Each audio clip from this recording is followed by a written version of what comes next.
minha galera, beleza? Como é que vocês estão? Meus amigos, hoje eu acho que dá pra falar, a casa caiu pro ministro do Dilma. Gente, o Juscelino, que já foi alvo de diversos escândalos, polêmicas, desde a estrada de 5 milhões, na cidade que a irmã é prefeita, os voos de helicóptero, agora aparece em um novo patamar, porque o que o Estadão narrou no dia de ontem aconteceu quando ele já era ministro. Voos da FAB, diárias. E aí quando eu achei que o vídeo já estava pronto, eu falei, ixi, vou ter que atrasar um pouquinho.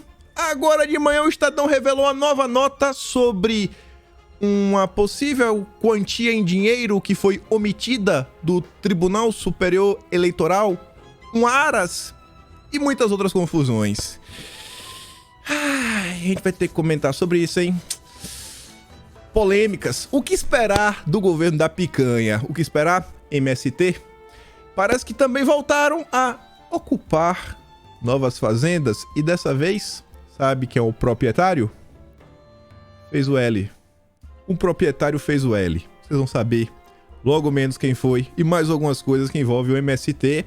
E acredite ou não, essa questão do MST tem a ver com a CPMI dos atos do dia 8. O quê? Bom, a turma da Veja que falou. Fizeram as notas sobre isso e eu quero trazer as últimas atualizações, até falar do senhor Rodrigo Pacheco, né? O político mais independente do Brasil. Então, vi um amigo comentar isso no Twitter. Independente da situação, do caso, do certo, do errado, o Pacheco, independente de tudo, ele vai fazer o que o Lula quer. É o cara mais independente do Brasil. E por fim eu quero falar da questão da gasolina e tentar, né, mostrar para como a Rede Globo é hipócrita, mas hipócrita assim no nível que dá nojo. Mas vamos começar, gente. Eram 3h40 da tarde. E o Estadão no dia de ontem soltava uma nota exclusiva do nosso glorioso ministro das comunicações, do Lula. Do Lula. Temos que frisar isso. O Juscelino jamais seria ministro no Brasil se não fosse o Lula. Ministro de Lula usou o voo da FAB e diárias para ir a leilão de cavalos de raça. Sim, o ministro das comunicações num evento de cavalos de raça. O que tem uma coisa a ver com a outra? Eu não sei. Talvez estivesse faltando alguém, né, para fazer a narração do leilão, transmitir ao vivo no YouTube, quem sabe? O ministro das Comunicações, Juscelino Filho, utilizou o avião da Força Aérea Brasileira e recebeu diárias pagas pelo governo para participar de leilões de cavalo de raça que chegam a valer mais de R$1 milhão. Era fim de tarde de quinta-feira, dia 26 de janeiro, quando Juscelino saiu de Brasília com destino a São Paulo para uma viagem urgente. A curta agenda oficial acabou no dia seguinte, somando 2h30 de compromissos. Da tarde de sexta em diante, o ministro, que é apaixonado por cavalos, se dedicou a agendas particulares. Assessorou compradores de animais, promoveu recebeu prêmio em um Oscar de vaqueiros e inaugurou uma praça em homenagem a um cavalo de seu sócio. Olha, esse final é gostoso. Inaugurou uma praça em homenagem a um cavalo de seu sócio. Glorioso ministro do Lula. Do Lula. Olha lá, o Estadão coloca aqui essa imagem. Após agendas oficiais no dia 27 de janeiro, ele recebeu Oscar de Associação de Criadores de Cavalo. Desde o início do mês, a lista de homenageados era pública. Logo após desembarcar na capital paulista, numa quinta-feira, Juscelino foi à sede da operadora Claro, onde permaneceu por 1 hora. 1 hora, olha só, ele saiu de Brasília, ele pegou um avião da FAB para sair de Brasília em direção a São Paulo, foi na Claro. 1 hora. Passou 1 hora na Claro, importantíssimo. No dia seguinte, esteve por 30 minutos no escritório da Telebrás e encerrou os encontros oficiais após uma visita de 1 hora à representação da Anatel. Gente, olha só. Imagina uma visita de 30 minutos. Imagina o seguinte, tu é ministro, tu chega, tu estaciona o carro. Da hora que tu pisa, que tu vê a primeira pessoa, que tu aperta a mão, sai andando até chegar na sala da reunião e tudo acalmar. 30 minutos. E já tava embora. Já tava com outra agenda. Lá na Anatel. 2h30. Em 2 dias. As grandes reuniões do nosso ministro. Pegou um voo da FAB. E aí, na tarde de sexta, ao longo do fim de semana, o ministro ficou livre para se dedicar aos cavalos. Tudo custeado com verba pública. Ao justificar o deslocamento num sistema interno da pasta, alegou que se tratava de uma viagem urgente. Era urgente ver os cavalos? Decreto presidencial prevê que aeronaves da FAB devem ser solicitadas obedecendo a ordem de prioridade. Primeiro, em caso de emergências médicas. É meio difícil falar, né, que tinha um uso médico da situação aqui, né? Tinha umas agendas aí em São Paulo. Obedecendo a ordem de... depois. Segundo, quando há razões de segurança. O Brasil tá bem violento. Talvez pudesse ser isso, né? O Brasil tá bem violento, né? Todo mundo aí querendo tomar uma cervejinha, o bicho tá pegando. Talvez pudesse justificar dessa forma. E depois, viagens a serviço. Não, totalmente. O cara foi na Anatel, foi na Telebrás, foi na Claro. 2h30 de trabalho. As diárias, por sua vez, são devidas em casos de viagens com necessidade de cobertura de despesas extraordinárias com o trabalho. Ele ficou, vamos ser bondoso, né? Ele trabalhou 2 dias, na quinta e na sexta. Então ele deveria ganhar 2 diárias. Duas, não mais do que 2, né? Porque acho que é fácil de contar, foram 2 dias. E como é sexta-feira, é dia de serviço, né? Podia pegar o aviãozinho da FAB e até voltar para Brasília. O nosso glorioso ministro. A agenda do titular não previa sua presença em nenhum dos eventos envolvendo animais. Juscelino, porém, recebeu diárias para 4 dias e meio, no total de R$3.000, e usou um avião da FAB. Mas pera aí, ele saiu de Brasília na metade de um dia. Não, vamos botar até um dia inteiro, vamos ser bondosos. Ele trabalhou na sexta e na quinta pela metade. 2 diárias, 1,5, 2, tava valendo. Deu 4,5, 4, pra quê? Pra ir inaugurar a praça em homenagem ao cavalo do sócio como ministro. Rapaz, se isso aqui fosse no governo Bolsonaro, eu acho que em vez de um avião da FAB, o Randolfo Rodrigues ia pedir a S10 da Polícia Federal. Mas aqui é da picanha, aqui tá valendo, ó.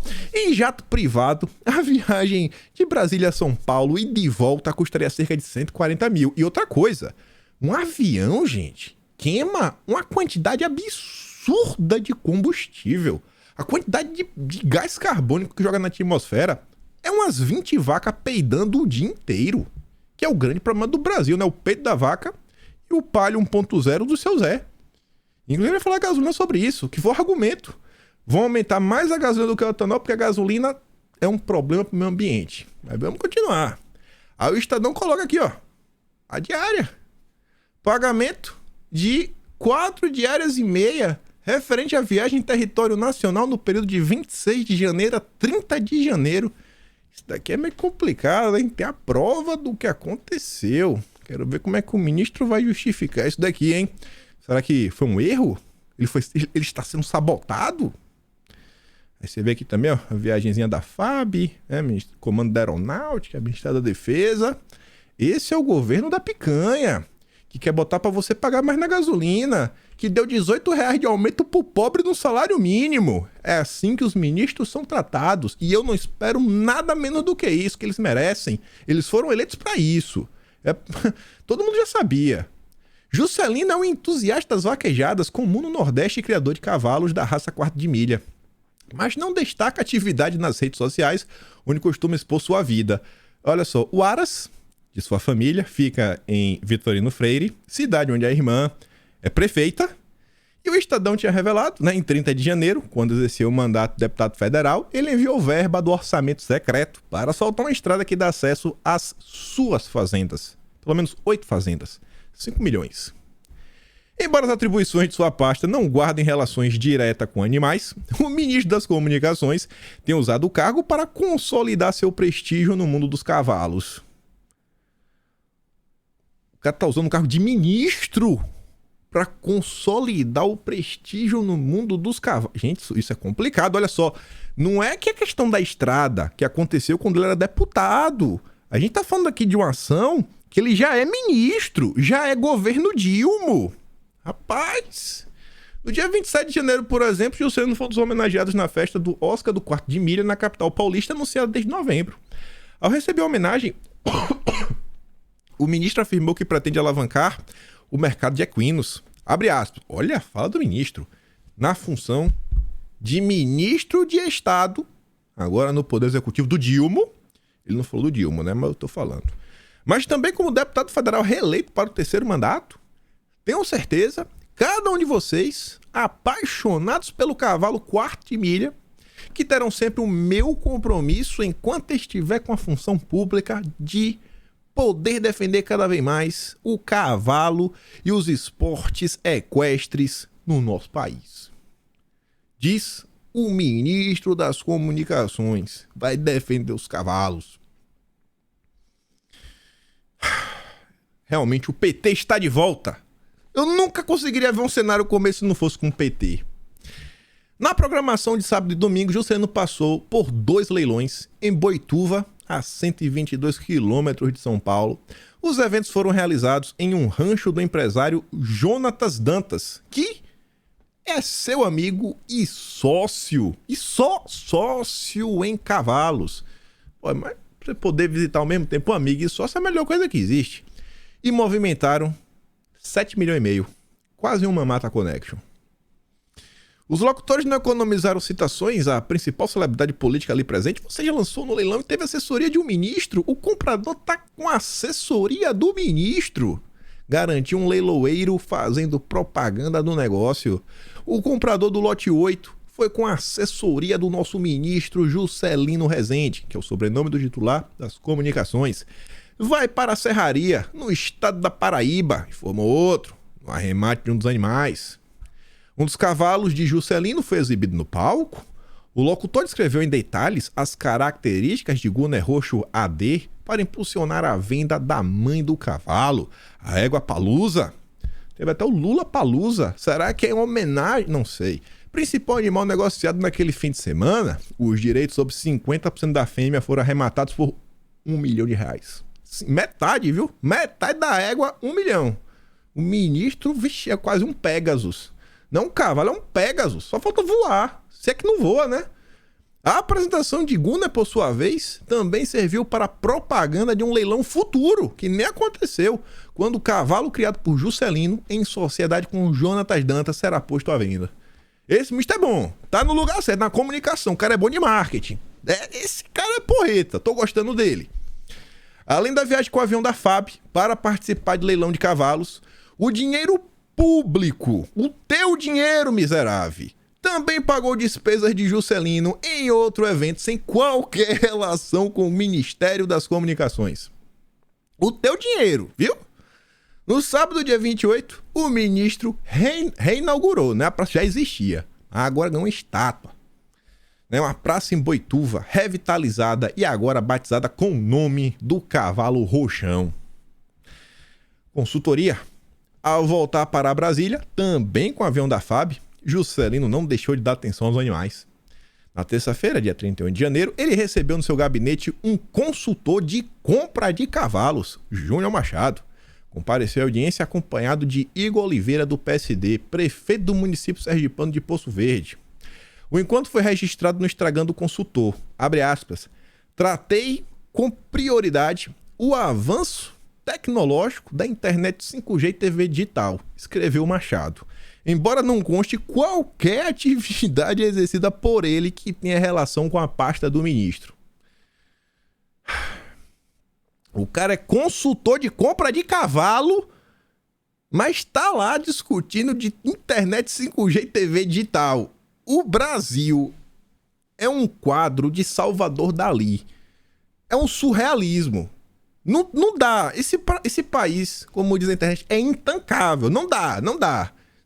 Não tem. Acho que se Jesus voltar, ele fala: pai, eu não sei resolver mais esse problema. Tá difícil. Lá no passado dava pra salvar o mundo. O Brasil, eu não sei mais resolver, senhor. Acho que o Deus reencarnado veio falar, não sei o que fazer. Antes de falar do outro problema, da outra nota. A gente só tem soluções aqui, da picanha. Eu postei a notícia do Estadão pra você ver o nível dos picanheiros, né? Dos eleitores que fazem o L. Eu colocava a notícia: ministro de Lula usou o voo da FAB e diárias para ir a leilão de cavalos de raça. Aí um perfil chamado Flávio Guerra, picanheiro. Errou, tem que responder. Já no governo anterior, isso era motivo de promoção. Aí o cara me coloca a notícia da Folha de São Paulo. Olha o nível intelectual do petista. O petista diz que no governo Bolsonaro as pessoas eram promovidas. Vamos ver a notícia que o petista colocou. Vamos ver o subtítulo. Não, vamos ver o título. 6 ministros de Bolsonaro fizeram voos exclusivos em jatos da FAB para o exterior. Aí tu vai ler o subtítulo. Interino da Casa Civil foi demitido. Demitido por Bolsonaro. Foi demitido por Bolsonaro. E o petista fala em promoção. Você vê como é o petista. Você vê que o voto desse cara tem o mesmo valor do teu voto. O cara não sabe ler. É literalmente um analfabeto funcional. Ele acha que sabe ler. Ele não consegue ler. É desesperador. Esse é o Brasil. Mas calma. Calma aqui. Eu tô ficando nervoso comigo mesmo já. Respira, respira. É muito isso. Gente, é surreal. O que é que tá acontecendo no Brasil e a turma acha que tá normal? É democracia. Nossa, ainda eu já sei até o que eu vou falar na frente. Eu sei que eu vou dar play no vídeo da Globo News, do Trigueiro. Meu Deus, o dia de ontem é histórico. Calma, vou me recompor. Agora de manhã, 5 da manhã, o Estadão me solta mais uma nota. Ministro de Lula esconde não é bacana, do TSE, patrimônio de 2 milhões em cavalo de raça. E aí tu acha que é uma matéria só pra falar disso? Não, é pior. É pior. Tem que ser pior. Nada que vem do PT é ruim da forma que a gente acha. É sempre pior do que a gente espera. Ele não é do PT, né? Do União Brasil, mas só é ministro porque o petista máximo desse país, o Lula, aceitou. O ministro das Comunicações, Juscelino Filho, escondeu do Tribunal Superior Eleitoral um patrimônio de ao menos 2,2 milhões. É o que eu falei pra vocês. Você acha que tá ruim? Você falou, pô, 2 milhões? Não. Ao menos 2,2. Já aumentou 200 mil e já virou ao menos. Pode ser 3, pode ser 4, pode ser 10. Ao menos 2,2. Oh, meu Deus. Em agosto do ano passado, quando registrou sua candidatura a deputado federal, ele possuía ao menos 12 animais quarto de milha adquiridos em leilões. Os cavalos são criados no aras dele, em Vitorino Freire, no Maranhão, onde ele mandou asfaltar, com dinheiro do orçamento secreto, uma estrada que corta fazendas da família e passa em frente à sua pista de pouso particular. Só falta o Estadão chegar hoje e falar, ó, o ministro pegou um avião da FAB para a fazenda dele, ainda botou o cavalo dentro, ainda tem uma foto no Instagram do cavalo andando de avião da FAB. Eu só espero que isso não aconteça, aqui também vai ser absurdo demais, eu começo a achar que é até fake news. O Estadão levantou o patrimônio oculto do ministro, cruzando informações de entidades, de criadores e de negociantes de animais. Os valores e atualizando os valores correntes. No primeiro momento, a reportagem identificou o registro de cavalos em nome de Juscelino no banco de dados da Associação Brasileira de Quarto de Milha. A entidade, reconhecida pelo Ministério da Agricultura, mantém um serviço de certificados que inclui o nome do proprietário, data de nascimento, sexo e pelagem dos cavalos. Com os nomes dos animais registrados por Juscelino, a reportagem encontrou os animais em leilões realizados em Alagoas, Ceará, Maranhão, São Paulo e Sergipe, estados estratégicos para o mercado de animais e vaquejadas. Foram assistidas 56 horas de gravações de 14 pregões.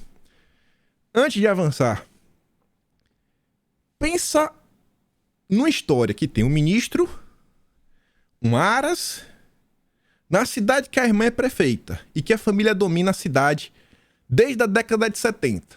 Para um segundo e percebe, o que é que Kim vai colocar na tela agora? O que é que a turma do Estadão revelou que consegue superar qualquer tipo de absurdo que a gente consegue imaginar, que envolve um aras, a família de um ministro que domina a cidade e o ministro?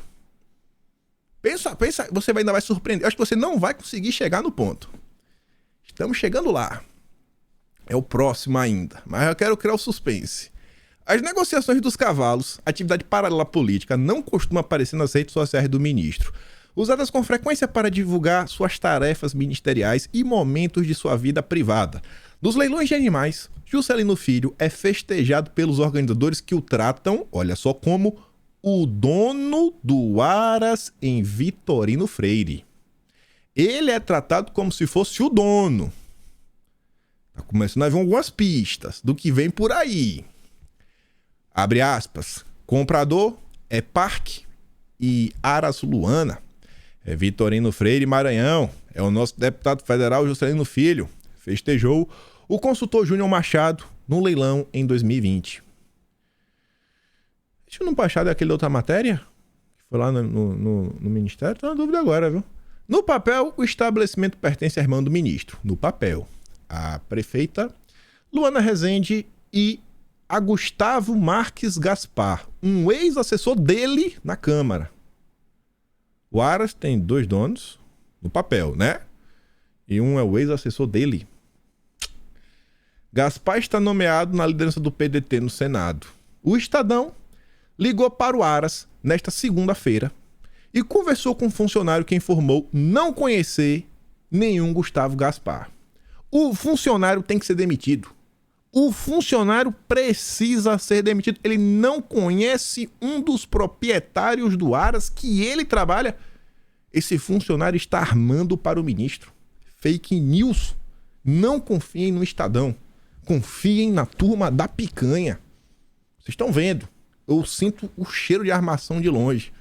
Estou sendo irônico.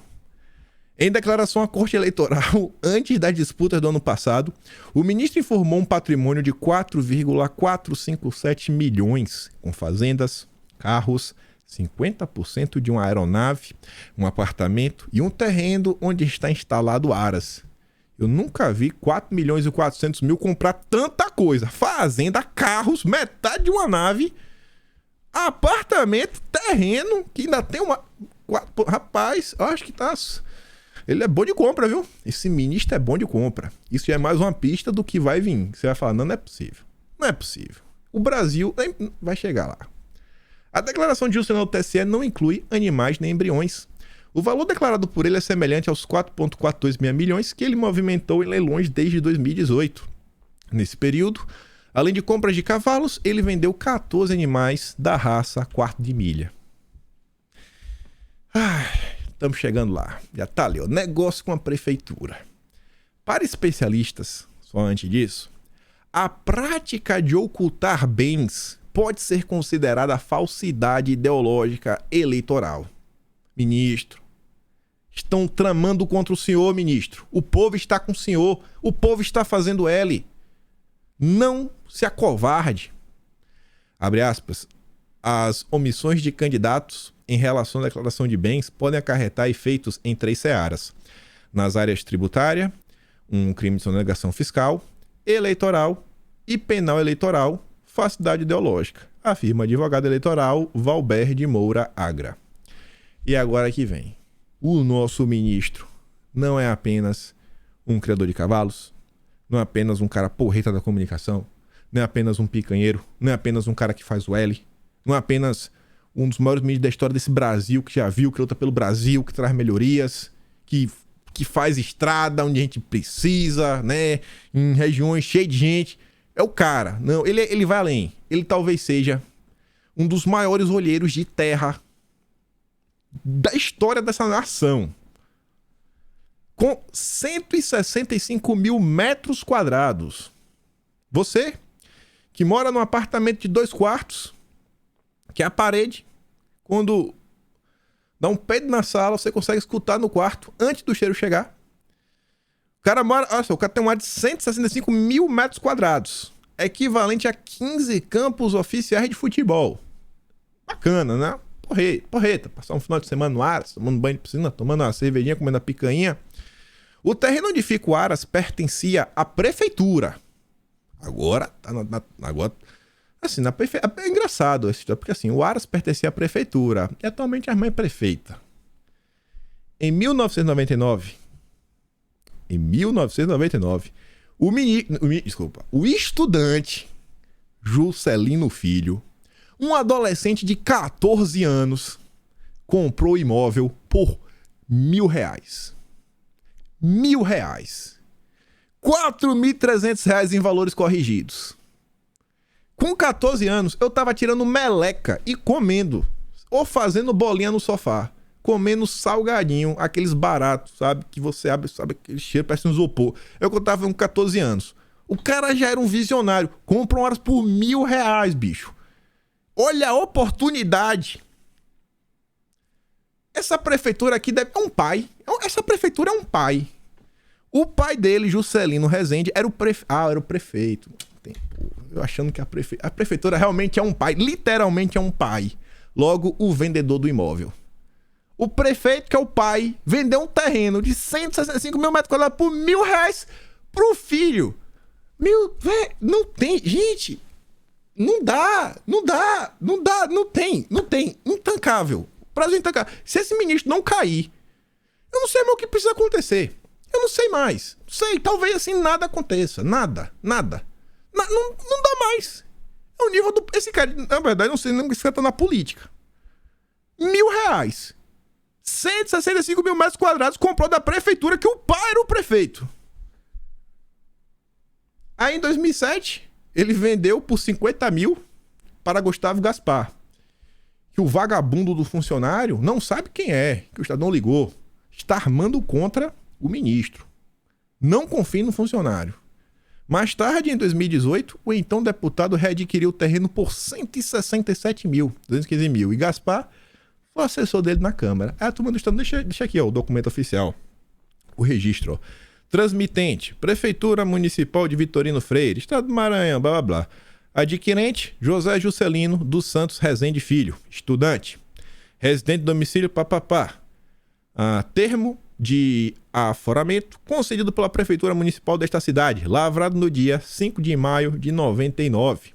Valor do contrato, R$1.000. Poeta, viu? Que oportunidade de ouro. Vai lá, leva R$1.000 pra tu ver. Tu não compra nem uma foto do cavalo do ministro. Se quiser bater uma foto por milão, é capaz dele bater. Mas menos do que isso não faz. Se for um stories, aí, irmão, aí é 10 mil pra cima. O stories com o cavalo do ministro. E aí a turma do Estadão entrou em contato. Vamos dar aqui o direito de resposta. Vamos dar o direito de resposta pro ministro. O ministro das Comunicações foi procurado, mas não se manifestou. Pronto, já ganhou o direito de resposta. Juscelino foi questionado sobre o motivo de não ter declarado os cavalos, bem como sobre estar à frente do Aras, apesar de no papel não ser sócio. Vamos também dar o direito de resposta para o Gustavo Gaspar, né? A reportagem também tentou contato com o Gustavo Gaspar, mas não obteve sucesso. Pronto, fim do direito de resposta. Um funcionário do Aras disse não conhecer o ex-assessor e indicou ser necessário procurar o próprio Juscelino para saber detalhes sobre o empreendimento.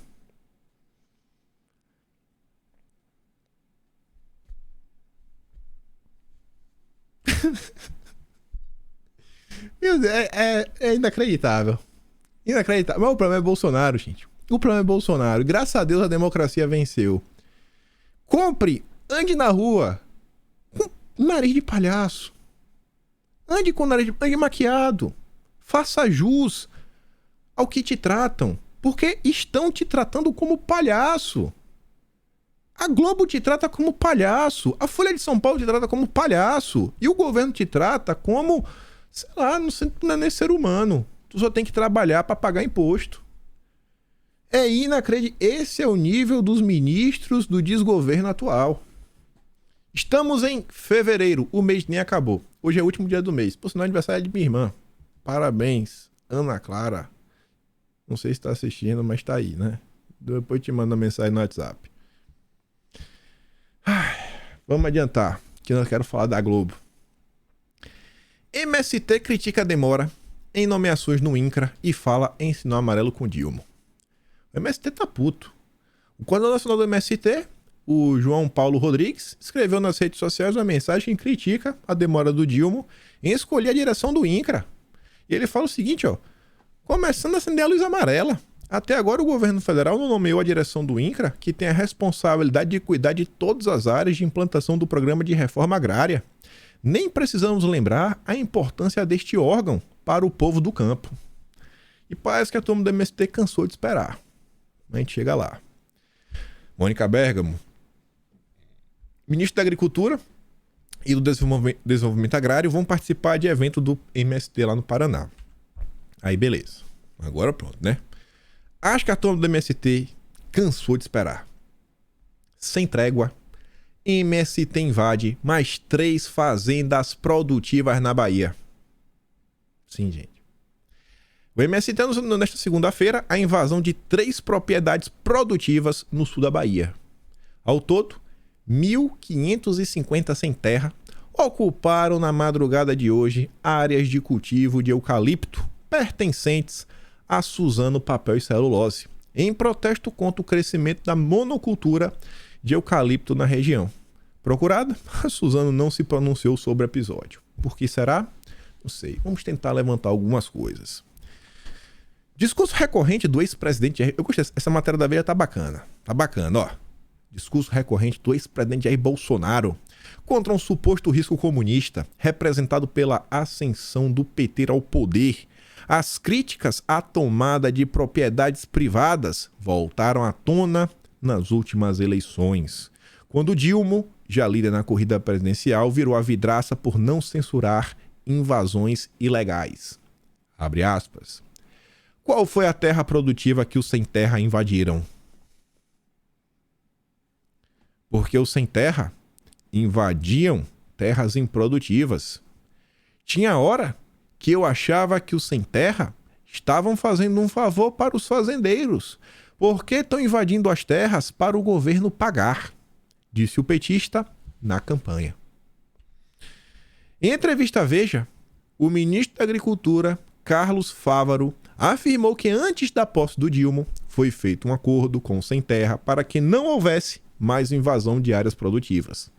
A trégua, ao que parece, não durou muito. Nos últimos dias, além da fazenda da Suzano, militantes do movimento ocuparam 9 áreas no interior de São Paulo. Calma que essa matéria tem mais, mas eu quero fazer um break. Quem comentou sobre essa nota, trouxe alguns comentários bem pertinentes, foi o Renato. Ele coloca aqui a matéria da Veja, né, que foi daí pelo Hugo Marques, e fala o seguinte, ó. A Suzano é uma das empresas que mais fala sobre a agenda ESG. E seu presidente foi o signatário da Carta em Defesa da Democracia, a carta do Josué Gomes da Fiesp, o qual previa, e aí o presidente da Suzano, né, esse cara ainda previa um desmatamento catastrófico da Amazônia e que, durante a campanha, optou pela picanha. O amor venceu. Aí Renato coloca aqui as notícias, né, para não falar que é mentiroso. Site oficial da Suzano. Ai, como é que sabe que é o site oficial? Tá aqui, ó, Suzano, no meio, meu filho.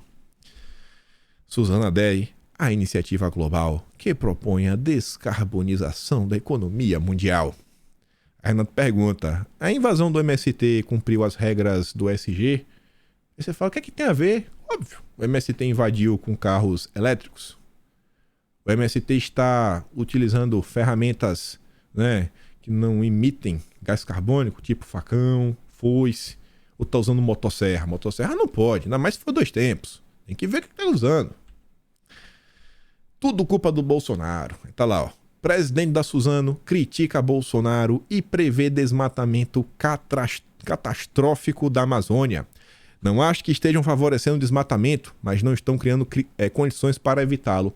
Eu ia colocar aqui na sequência a notícia que saiu aí do desmatamento recorde na Amazônia pro mês de fevereiro, mas ela circulou tanto nas redes sociais nos últimos dias que eu acho que eu não preciso reforçar, né? Para mostrar quão patético é essa fala do cara da Suzano. Por fim, nunca vi mobilização empresarial como agora, diz o dono da Suzano, signatário de Carta pela Democracia. A cartinha do amor. Faz o L, papai. Mas vamos voltar para a matéria do Hugo Marques. Durante o governo Bolsonaro, o MST reduziu quase a 0 as invasões de fazendas. É bom registrar. Na boa, toda a Veja, eu leio a Veja todos os dias. Melhor jornalista da Veja, se chama Hugo Marques. Pode pegar a matéria desse cara. Eu falo pra vocês, se pegarem 10, nada, umas 8, você fala, pô, eu gostei dessa nota. cara sabe do que tá falando. Mas os Sem Terra anunciaram ainda no ano passado a retomada de invasões e emplacaram como secretária nacional de Diálogos Sociais e Articulação de Políticas Públicas da Presidência da República sua coordenadora nacional, Kelly Maforte. O recente temor de que propriedades privadas voltem à linha de tiro do Sem Terra, mostrou Veja, passou a ser a mais nova arma da oposição no Congresso para emplacar a primeira CPI do recém-eleito governo Dilma. Aí o que eu falei para vocês, o que é que tem a ver uma CPMI com a questão do MST? Aí eu fui lá atrás dessa matéria da Veja, né, pra gente ver o que foi. Aí a matéria foi escrita pelo Ricardo Chapola. Invasões do MST viram, né, a arma para a estratégia da oposição no Congresso. Aí fala, a série de invasões promovida pelo MST a propriedades rurais no oeste de São Paulo na semana passada virou não somente munição da bancada bolsonarista, como também deu novo fôlego à estratégia do deputado de oposição ao governo do Dilma. Conforme mostrou a Veja, na edição que chega ao fim de semana nas bancas, etc., a turma quer emplacar uma CPMI voltada a fragilizar aliados do Dilma por suposta omissão nos atos golpistas de 8 de janeiro. A ideia era centrar os esforços na figura do ministro da Justiça, o Flávio Dino. O plano até então não tinha vingado por falta de adesões, mas voltou a ganhar musculatura após os atos do MST em São Paulo. Esse movimento tem sido coordenado pelo deputado Evair de Mello, que é um aliado de Bolsonaro. Estamos organizando uma agenda legislativa da oposição e também um evento para os 100 dias de governo Dilma, disse o parlamentar. Abre aspas. Muitos que ainda estavam confiando no desgoverno após os últimos acontecimentos estão aderindo. A turma está aderindo. Depois tá todo mundo vendo o que está acontecendo, tem muita gente aderindo. Aí lembre, eu estou tentando entender, né, para o que se passa na cabeça da turma da Veja. Vou dar logo aqui até um exemplo. Ó. Um dos deputados que ainda não tinha assinado o pedido era Davi Soares, do União Brasil. Ele mudou de opinião quando soube dos atos do MST. Abre aspas. A partir do momento em que o MST faz essa ação coordenada, isso despertou raiva de muita gente, inclusive em mim, porque isso afeta diretamente o agronegócio. Aí sabe-se lá o que vai acontecer. Na minha cabeça, o que a Veja tenta mostrar é o seguinte: existe uma bancada grande do agronegócio, ligada ao agro, na verdade, no Brasil. Então, deputados de alguns partidos que, em tese, fazem parte da base do Dilma, como União Brasil e alguns outros, podem vir a assinar exatamente porque está começando a incomodar. Tá começando a incomodar. A turma tá passando assim do ponto de forma extrema. Tudo que a direita falou que ia acontecer está acontecendo.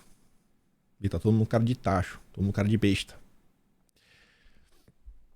E aí, para trazer mais atualizações da CPI, hoje de manhã, né, 6 da manhã, CPI do 8 de janeiro depende de sessão do Congresso que não tem previsão para acontecer.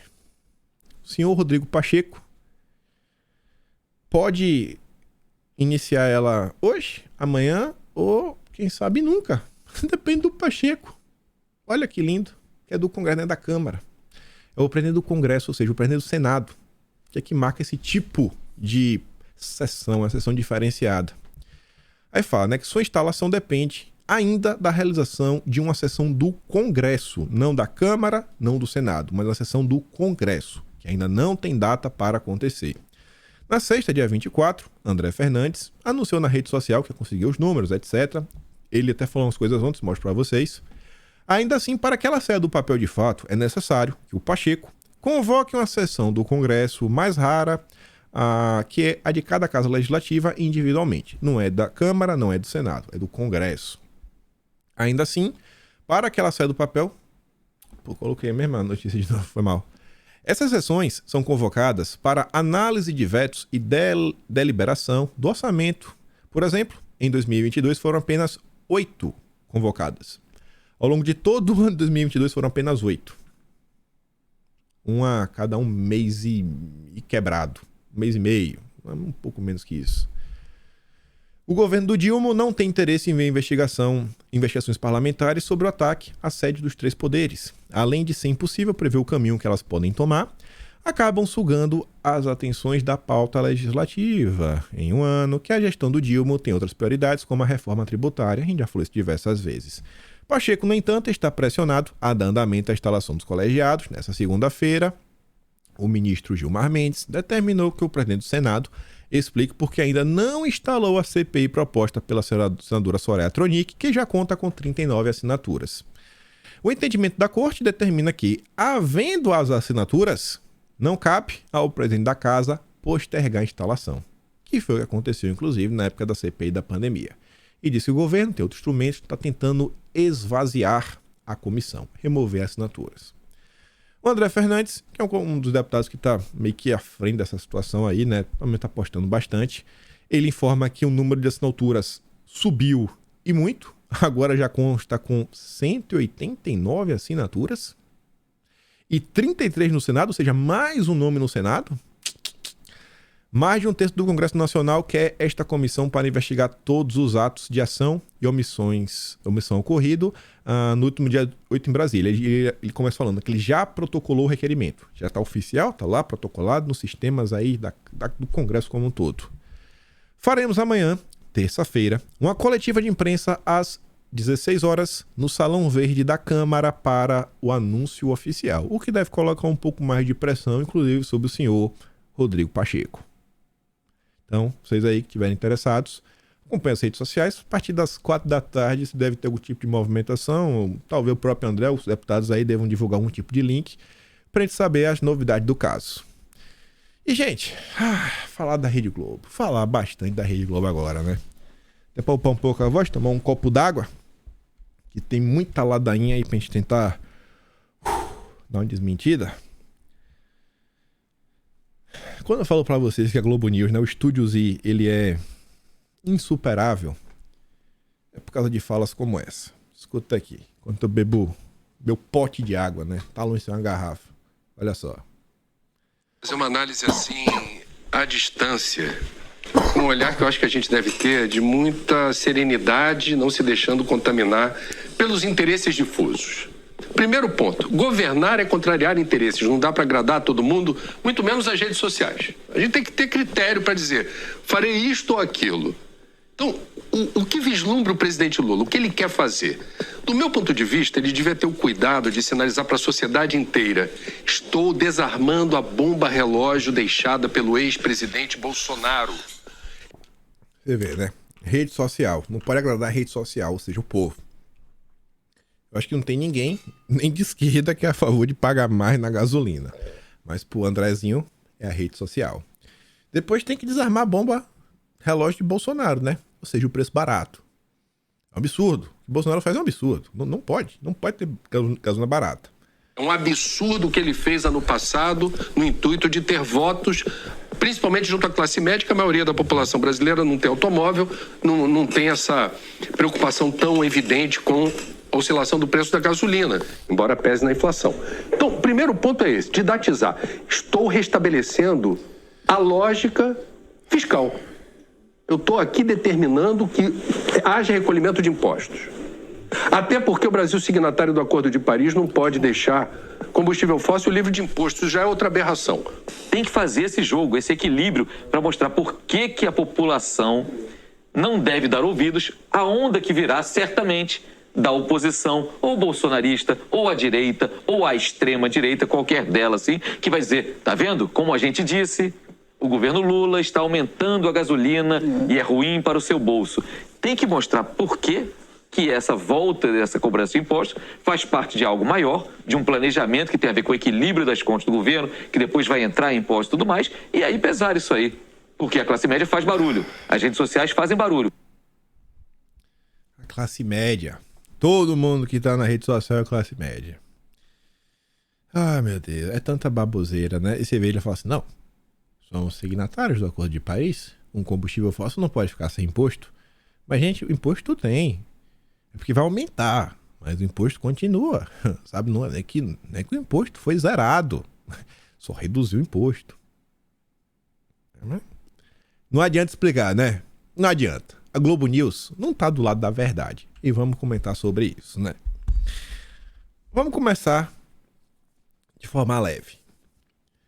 O governo espera a redução da gasolina nas refinarias para atenuar volta de impostos. Ontem teve uma reunião relâmpago, o desespero tá, né, a mil. O Haddad, o Alexandre Silveira, o Prats, tá todo mundo vendo o que pode fazer na Petrobras. E é engraçado que eu noto na vez, eu nem coloquei assim, a turma tá meio preocupada, né, do mercado, alguns setores da economia do Brasil começarem a achar que estão tentando mexer, né, interferir na Petrobras. Mas olha só, não estão fazendo isso não, viu, gente? Eles só querem baixar o preço. Uns centavos aí, né, porque a turma acha que dá pra baixar. Aí eles querem baixar o preço e aumentar o imposto, pra ver se não aumenta muito. Aumenta só um tiquinho, uns 40 centavos ou mais, quem sabe não sei, R$1. Uma coisa que todo mundo vinha comentando sobre inflação é que ela não para de subir. Inclusive no dia de ontem a expectativa foi revisada para cima pela 11ª semana consecutiva. São 11 semanas revisando para cima. A gente deve bater o final do ano aí nesse ritmo a 10%. Inflação em 10%, dois dígitos, né? Vamos voltar aos 2 dígitos. Vamos colocar a culpa em Bolsonaro, como sempre. Mas ainda assim, a coisa estava sendo revisada para cima, não por causa da gasolina, e sim as notícias saíam. Estamos revisando para cima ainda no cenário de incertezas, porque se a gasolina for reonerada, aí, irmão, a inflação vai subir com força. Mas vai subir com força. Se segura. Aí vamos lá. Vamos voltar para Globo. Como o Brasil seria um lugar melhor se não fosse a Rede Globo? A Globo odeia o Brasil. Eu não tenho dúvidas disso. Gasolina e etanol voltarão a ser tributados, diz a Fazenda. O objetivo é arrecadar 28,9 bilhões neste ano, por razões ambientais.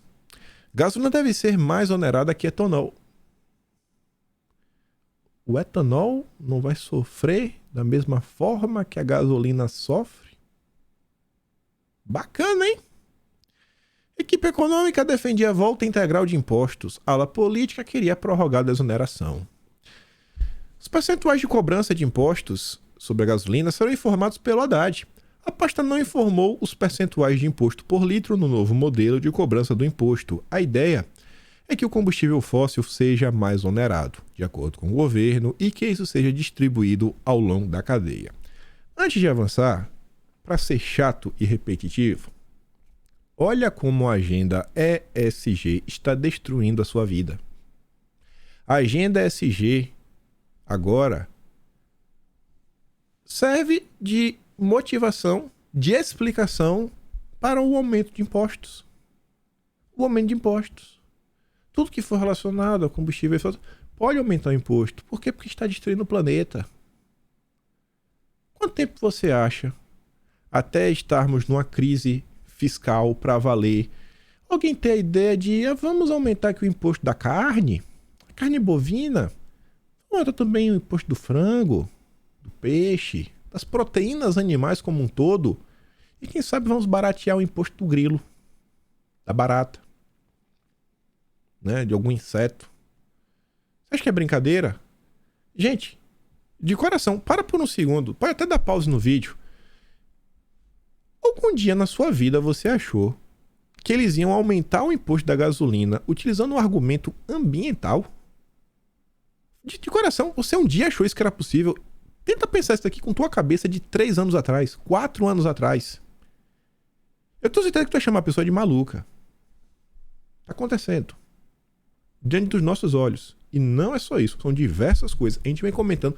Eu venho batendo nessa tecla. Acho que a primeira vez que eu comentei assunto assim pra valer mesmo sobre o SG foi dia 4 de janeiro de 2021. E a coisa tá crescendo. Tá crescendo, olha aí.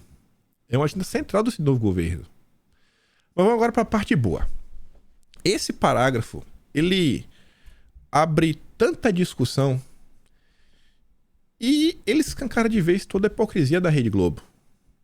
De acordo com a pasta, essa reoneração atende a 3 princípios de sustentabilidade. O primeiro, ambiental. A principal causa ambiental. É o pilar base que está segurando isso tudo. Já que foi definido que a gasolina será mais onerada que o álcool. O segundo é social, para penalizar menos a população, que é a narrativa da Miriam Leitão. É a narrativa do trigueiro. O terceiro é econômico, porque vai preservar a arrecadação. E aqui também escancara a hipocrisia. Tudo isso daqui a Globo abraça. Vamos na primeira parte. O primeiro é o fator ambiental, já que está definindo que a gasolina será mais onerosa que o álcool. Aqui eu não quero mostrar, aqui eu já comentei um pouco da pauta SG, o que eu quero mostrar aqui agora é só para relembrar uma coisa que a gente comentou no vídeo desses dias, que é o seguinte, ó, não faz sentido estimular combustível fóssil. Quem tem a mesma opinião da Miriam Leitão, do Trigueiro, da Raquel Landim, é o executivo da Raizen. Lembra da Raizen? Olha o subtítulo, produtora de etanol, uma produtora de etanol, a Raizen é prejudicada por medida provisória que estendeu desoneração de combustíveis. Ela é prejudicada. Agora que o álcool vai subir menos, quem que vai ser beneficiado? Rubens Ometo, empresário doador do PT de Bolsonaro nas eleições, é controlador indireto da Raizen. Ometo foi o primeiro empresário a ter uma agenda com Lula neste ano. Era só isso que eu queria falar da matéria da Globo. Vamos voltar para ela. Qual é o segundo ponto que todo mundo também vem colocando, toda a classe jornalística? O segundo é social, para penalizar menos a população. Vamos abrir agora a porta da hipocrisia e deixar que o G1 desminta, esfregue na cara, né, toda a sujeira que a Rede Globo bota para fora pela boca dos seus jornalistas. Efeito cascata. Entenda como a disparada de preço dos combustíveis afeta também quem não tem carro. Meu Deus, e essa matéria é de 2022? É porque aqui dava para criticar Bolsonaro, hipócritas. O setor de logística é um dos primeiros a ser afetado. E como 60% do que é consumido e produzido no país é transportado pelas estradas, segundo a Confederação Nacional dos Transportes, o impacto do segmento acaba recaindo sobre outras áreas e, consequentemente, no bolso do consumidor. Pobre não tem carro, né, Globo News? Ou seja, com ou sem veículo na garagem, o brasileiro sentirá no fim do mês os efeitos do aumento dos combustíveis em quase todos os seus gastos. No pãozinho, no café da manhã, no aluguel, na conta de luz, na cervejinha e até na ração dos pets. Só falta me falar que a picanha também vai subir. A picanha e a cervejinha. Aqui foi a Globo 2022. Isso daqui não é só para falar assim, mas isso aqui é por causa do governo Bolsonaro, é para criticar Bolsonaro. Bom, talvez seja, porque essa nota aqui é de 2021. Também era governo Bolsonaro. Mesmo quem não tem carro vai sentir a alta do aumento do diesel e da gasolina. Jornal do Comércio. Mas valia a pena criticar Bolsonaro, mas na verdade que o pobre não sofre, tá? Beleza. Temos essa nota aqui de 2017. E aí? Era o governo Temer. Mas e daí? É meio difícil, né, continuar com essa narrativa. E agora? Não tem carro? Como o aumento do combustível também afeta o seu bolso? BBC. E aí acho que a pedra filosofal do Harry Potter, né, para construir o castelo de hipocrisia é essa daqui. Essa é a melhor de todas. É a da CUT. É da CUT. É da picanha, a original, única, vermelhinha, né, gostosa, a capinha da gordura. Não tem carro? Como o aumento da gasolina afeta a sua vida? Com o golpista Temer, os brasileiros passaram a conviver com reajustes diários no preço da gasolina, que se tornou a segunda mais cara do mundo, além do aumento de outros produtos como botijão de gás. Essa matéria ela foi publicada em 22 de fevereiro de 2018. Ou seja, o argumento da Globo de que o segundo é social para penalizar menos a população é um argumento que é desmentido pela Globo, pela BBC, pelo Jornal do Comércio, inclusive pela CUT. Tá beleza? Beleza, né? Beleza. E o terceiro é econômico, para preservar a arrecadação. Oh, meu Deus, vou chorar. A Globo me falar de arrecadação. Gente, pelo amor de Deus, gente. No período que tava tendo a PEC do rombo, Eu chamava de PEC do rombo. Eu trouxe apostando aqui um cara que é ligado ao Partido Novo, né? Eu chamava de PEC do rombo, PEC da picanha. Mas, na época, a CNN tratava de PEC do estouro.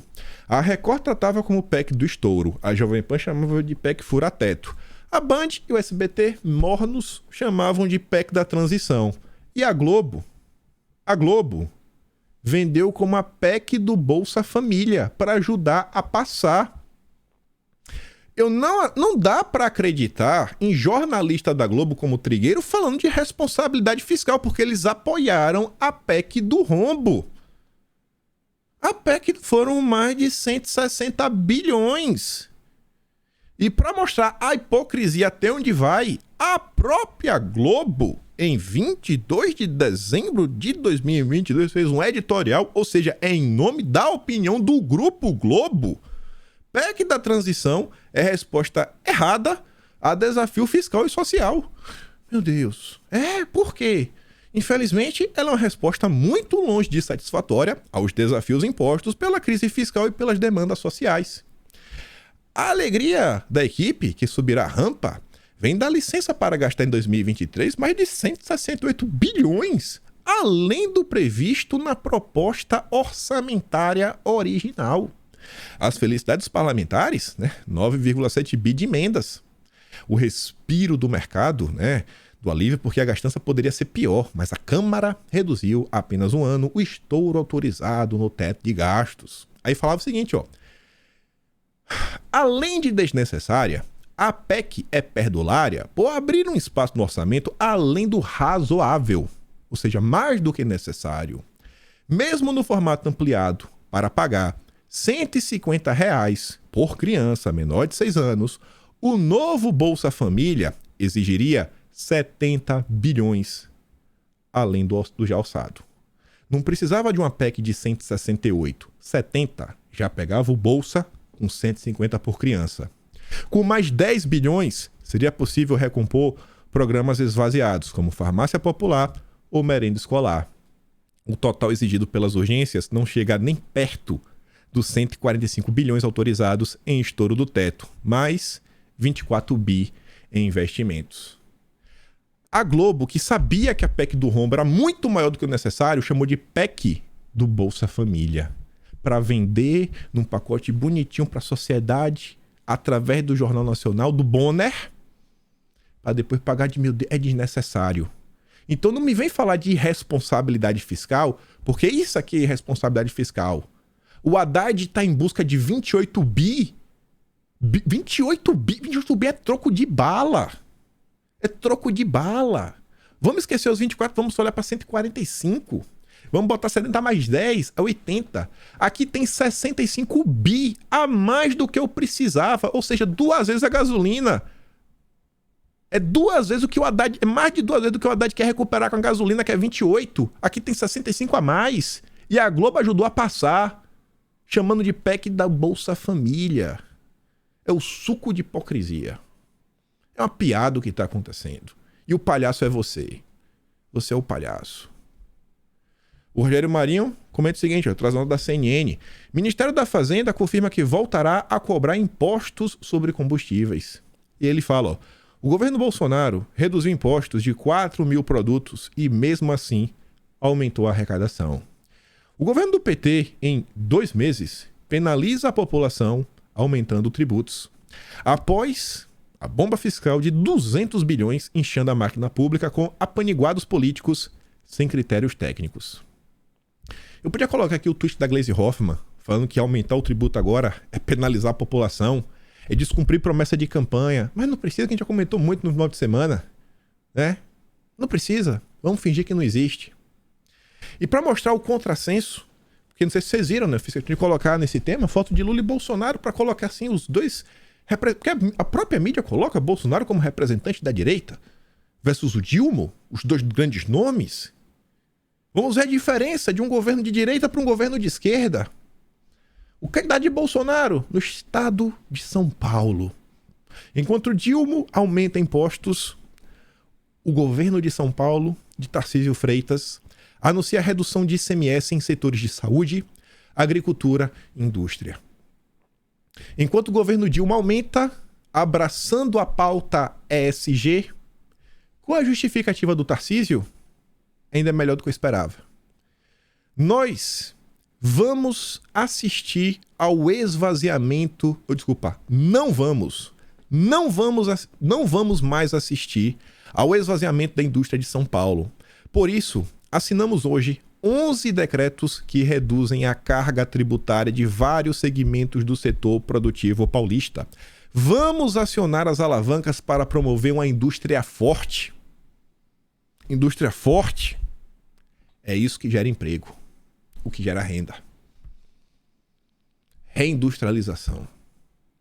Enquanto a agenda ESG coloca as indústrias como inimigas, como uma expansão da agricultura como inimigo, porque vai desmatar, indústria só se for verde, descarbonizada.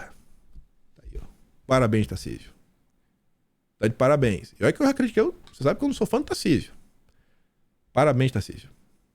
Mostrando, escancarando assim, toda a hipocrisia que tá diante do brasileiro. Era só ter votado 22. Mas fizeram L.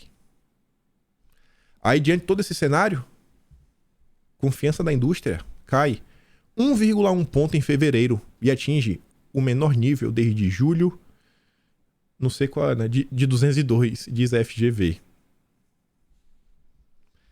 Vamos dar uma analisada nessa matéria, né? Quem fez a matéria, fez uma análise sobre isso foi a Veja. Não é que a Veja fez uma análise sobre isso. Para você ver o que está sendo vendido para o mundo mesmo. Um dos maiores bancos do planeta, o Goldman Sachs, tem demonstrado preocupação com indicadores que medem a confiança de consumidores e empresas em relação à economia do Brasil. Em relatório divulgado nesta segunda-feira, o banco destacou que a confiança dos empresários brasileiros quanto ao setor manufatureiro se deteriorou no mês de fevereiro, segundo o índice da FGV. A queda foi de 1,1, indo para 92 pontos, em uma escala em que qualquer pontuação inferior a 100 indica pessimismo. Qualquer número abaixo de 100 é pessimismo, já está em 92. E complementa. Indicando uma piora da conjuntura, a variação dos últimos 6 meses, ou seja, ali do período eleitoral para cá, do período eleitoral, um pouquinho antes do período eleitoral para cá, teve uma queda de 8,3 pontos para baixo. Fato também transmitido pelo Goldman Sachs a investidores. Eu tô falando para vocês nos últimos dias, eu não sou economista, mas eu tô com a sensação que estão mentindo sobre a economia, que estão escondendo. Não houve nenhuma repercussão do CAGED, aqui está o link dos vídeos de hoje, do CAGED de dezembro. Não como deveria. Um mês que sempre tem que bater positivo. Não é que sempre tem que bater, né? Pode ter uma calamidade. Mas que normalmente bate positivo. Tem muita contratação temporária e bateu 430 mil negativos. O Brasil vai de mal a pior. Vai de mal a pior. Mas falaram pra vocês que era só tirar Bolsonaro, né? Tava tudo resolvido. Obviamente vocês não acreditaram, mas teve muita gente que fez o L. Enfim, eu fico por aqui. Vou mandar o vídeo lá do André Trigueiro no Telegram.